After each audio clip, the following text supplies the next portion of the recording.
Hello guys, দেখেন আমের বাগান, কত সুন্দর একটা আম বাগান, কত সুন্দর মুকুল। ওফ, সেই মুকুল মনে হচ্ছে গাছ ঝুঁকে গেছে মুকুলে। প্রত্যেকটা গাছ নিচে ঝুঁকে গেছে। অবশ্য আম বাগান, পাশে আম বাগান, এই পাশে আম বাগান, এই পাশে আম বাগান, এই আম গাছ, প্রত্যেকটা গাছে এত পরিমাণে মুকুল নিচে, যা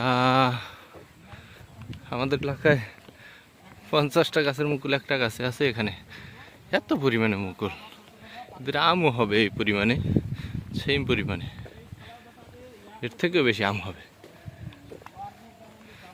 যেটা বোঝাই যাচ্ছে। দেখেন এরা যত্নও করে আমের, খুব সুন্দর যত্ন। কি সুন্দর মুকুল দেখছেন।